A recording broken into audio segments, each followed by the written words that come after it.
Hello నమస్తే, welcome to my channel. ఈరోజు నేను శంకు పూల చెట్టు గురించి చెప్తున్నానండి. ఈ శంకు పూలు మూడు కలర్లలో ఉంటాయి. పింక్, వైట్, బ్లూ కలర్ లో ఉంటాయి. ఇది ఈ చెట్టును మాత్రం మనం ఉత్తరం దిక్కు గాని తూర్పు వైపును గానీ ఉంచాలండి, నాటుకోవాలి. ఇది క్రీపర్ మొక్క అండి, అంటే తీగ మొక్క. దీన్ని మనము తీగ మొక్కగా కాకుండా కూడా బుష్గా కూడా చేసుకోవచ్చు. అంటే మనము పెరిగే కొద్ది మనం కట్ చేస్తూ ఉంటే, మొక్కలు కట్ చేస్తుంటే అది బుష్గా పెరుగుతుంది.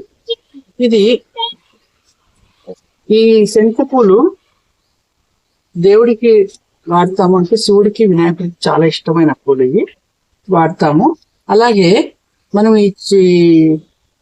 ఈ మొక్క ఈ పూలని మనము టీలలో కూడా టీ కాచుకొని, లేదంటే కషాయం కాచుకొని కూడా మెడిసిన్ లో వాడతారండి. ఇది బీపీ కూడా కంట్రోల్ చేస్తుంది ఈ పువ్వు అనేది. దీన్ని మనము ఏ విధంగా నాటుకోవాలంటే 8 అంగుళాలు అంటే ఇప్పుడు ప్రస్తుతం నేనైతే బకెట్ లో పెట్టాను, కానీ 8 అంగుళాల కుండి దగ్గర నుంచి కూడా మనము నాటుకోవచ్చు.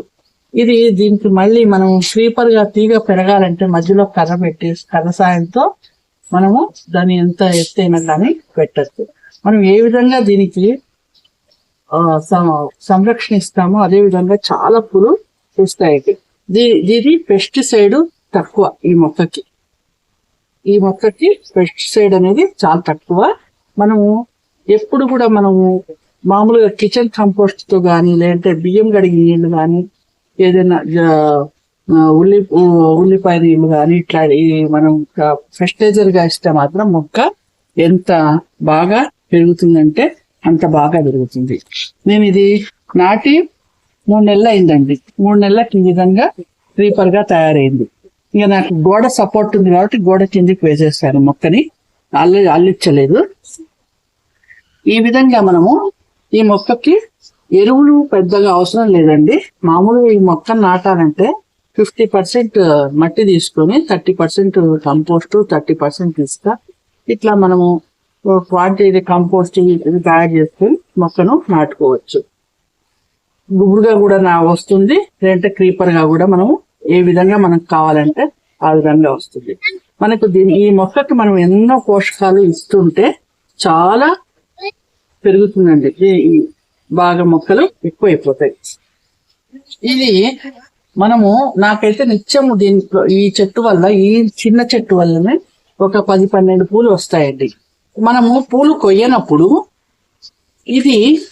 ఈ పువ్వు ఉంది కదండి, ఇదే మనకు విత్తనంగా తయారవుతుందండి. మనకు ఈ సంవత్సరం ఒక్క సంవత్సరం కనుక చెట్టును కొన్నామంటే మనం విత్తనాలు మనకే తయారవుతాయి. ఆల్రెడీ విత్తనాలు వచ్చాయండి మొక్కకి. ఇదండి విత్తనం. అంటే ఇంకొకటి ఉండాలి. ఈ పువ్వే ఎండిపోయి విత్తనంగా తయారవుతుందండి. ఇదండి కాయ. ఈ విధంగా వస్తాయి. దీంట్లో విత్తనాలు ఉంటాయి. వాటిని మనం మళ్ళీ నాటుకొని మొక్కలుగా కూడా చేసుకోవచ్చు. మనకి ఎన్ని కావాలంటే అన్ని శంకు పూల మొక్కలు వచ్చేస్తాయి. అంటే మనం ప్రతిసారి మొక్కను కొనుక్కోవాల్సిన అవసరం లేదు. ఈ విధంగా ఇది ఇట్లా మనం చెట్టు పూలు కోయనప్పుడు మిగిలిపోతాయి కదండి, ఇవే విత్తనంగా తయారవుతాయి. కాబట్టి మనకు ఈ శంకు పూల చెట్టు అనేది చాలా ఉపయోగపడుతుంది. ఇంకోటి మనకు దీన్ని మాత్రం కంపల్సరీ మనము ఈశాన్య దిక్కులో ఉంచుకుంటే మరీ మంచిది. ఎందుకంటే ఈశాన్యంలో లక్ష్మీదేవి, వినాయకుడు ఉంటారు కాబట్టి మనము ఈ చెట్టును ఈశాన్యంలో ఉంచుకుంటే మనకు చాలా మంచి చేస్తుంది. కుటుంబం కూడా క్షేమంగా ఉంటుంది, ఆదాయం కూడా బాగా ఉంటుంది. లేదంటే మనకు అనుకూలంగా లేకపోతే తూర్పు వైపున గాని ఉత్తరం వైపున గాని మొక్కను నాటుకోవాలండి. ఎక్కడ పడితే అక్కడ మనం ఈ మొక్కను వేయటానికి కుదరదు. కాబట్టి ఈ వీడియో మీకు నచ్చితే లైక్ చేయండి, షేర్ చేయండి, సబ్స్క్రైబ్ చేయండి.